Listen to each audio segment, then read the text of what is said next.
Hey folks, this is Matthew with Riverponics. I'm going to give you an update on the cuttings I took from my outdoor garden and brought them inside to my 4x4 tent. I leave this gap open like this for fresh air to come in. I have a ceiling fan up there that runs, circulates air in this room. That's kind of how I do things. One way of doing things. I don't have to worry about any funky smells or anything, so I can get away with doing this.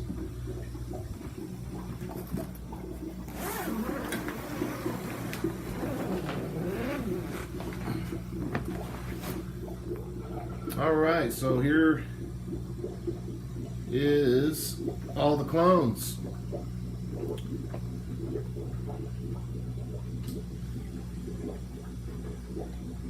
Nice lettuce heads starting there from the 2-inch net cup. Those are jalapeno pepper starters. They're really nice lettuce head back there, beautiful. The thing's ready for harvest. All the cuttings took. The only one that's kind of hasn't decided what to do yet, but there is little growth there, is this one. But you can see this rock wool. Now it's dry to the touch on the outsides. It's not wet. That's wet there for me applying, water and nutrients on top just to get the wicking going. So what I need to do is put plastic over that and cover that up so you won't get that algae growth. But other than that, there's all kinds of new foliage on these cuttings, and it's pretty impressive to not lose any plants. Let's see, I took 1, 2, 3, 4, 5, 6, 7, 8, 9. I took 9 cuttings from outside, and every one of them took. You see all the new growth on there. Now these two back here, you can see that was a banana pepper, and those two almost didn't make it. I thought they weren't going to make it, but they are coming back with a vengeance now. You can see the banana pepper that kind of wilted off and died, but they are definitely coming back with a vengeance. All the new growth there on that bell pepper. I think that's a bell or poblimo, I don't remember. But so what I'm gonna do is come back and start transplanting this stuff using the different grow methods that I've talked about in my previous videos, and show you what can be done and see what works best and what doesn't.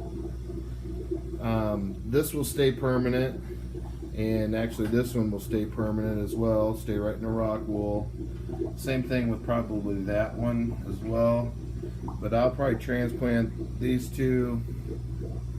I'm not sure yet what I'm going to do, but those definitely back there need transplanted into something different. That's going to need harvested. That'll probably be dinner tonight. This aloe vera plant, there's a story behind this. I actually put this in a closet one day and forgot about it, and it was in there for like 3 months in this container, same soil, everything. And opened the closet one day, and to my surprise, this thing's still alive. I was shocked. It was in there for like 3 months, and so I figured I'm gonna do my best to keep this thing alive. I felt really bad for it, but man, this thing is really coming back now. So that's pretty cool. Pretty impressed with that. But right now I'm just using a 6 bulb fluorescent. It's 320 watts. I mean, it works, man. People can make fun of me or whatever, and hey, this and that, but you know what? It's working. Yeah, I plan on having some LEDs in here, but you know what? Right here's the proof's in the pudding, man. Stuff's growing. It's working. I didn't lose one clone cutting, and that's pretty darn impressive.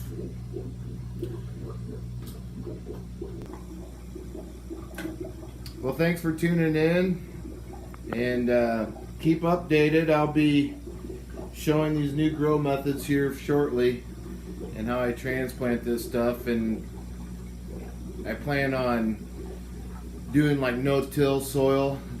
All the garden soil outdoors I'm going to bring in and kind of amend it, you know, with some like a super soil amendment with natural organic stuff. And the soilless mix I will absolutely recycle as well in here, and do the soil in the bag technique and try some different things, see how things work out.